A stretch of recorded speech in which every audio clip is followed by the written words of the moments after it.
Toad's Adventures, Part 2. Sit down, Toad, said the Badger kindly. My friends, I am pleased to inform you that Toad has at last seen the error of his ways and has undertaken to give up motor cars forever. Now, Toad, I want you solemnly to repeat before your friends here what you admitted to me just now. First, you are sorry for what you've done and you see the folly of it all. There was a long pause.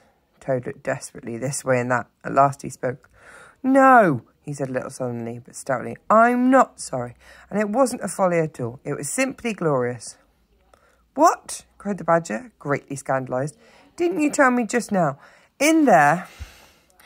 Oh, yes, in there, said Toad impatiently. I'd have said anything in there. You're so eloquent, dear Badger, and so moving, but I'm not a bit sorry, really.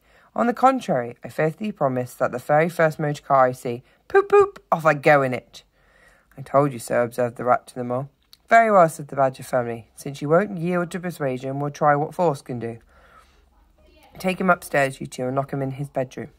It's for your own good, Toady, said the Rat kindly, as Toad, kicking and struggling, was hauled up the stairs by his two friends. No more of these incidents with the police, he went on as they thrust him in his bedroom. No more weeks in hospital, added the Mole, turning the key. They descended the stair, Toad shouting abuse at them through the keyhole. I've never seen Toad so determined, said the Badger, sighing. However, we will see it out. He must never be left an instant unguarded. They arranged watches accordingly and strove to divert Toad's mind into fresh channels, but his interest in other matters didn't seem to revive, and he grew apparently languid and depressed. One morning, the Rat, whose turn it was to go on duty, went upstairs to relieve Badger. Toad's still in bed, said Badger. Can't get much out of him. Now you look out, Rat. When Toad's quiet and submissive, then he's at his artfullest. There's sure to be something up. Well, I must be off. How are you today, old chap? Inquired the Rat cheerfully as he approached Toad's bedside. I'm always going out for a run around with Badger, so I'll do my best to amuse you. Now jump up, there's a good fellow. Dear kind Rat, murmured Toad, how little you realise my condition.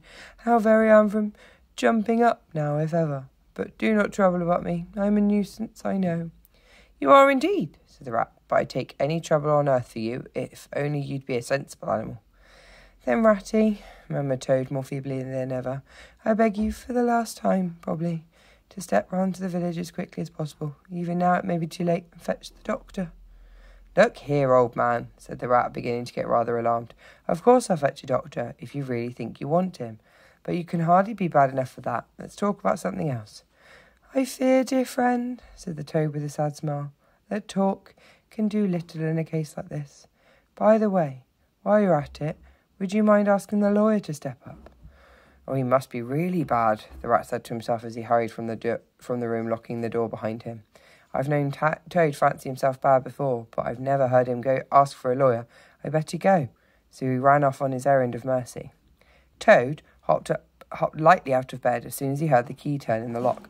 Then, laughing heartily, he dressed quickly, and, knotting the sheets from his bed together and tying one end around the window, he slid to the ground and marched off whistling a merry tune. It was a gloomy luncheon for Rat when Badger and Mole returned, and he had to face them at a table with his pitiful story.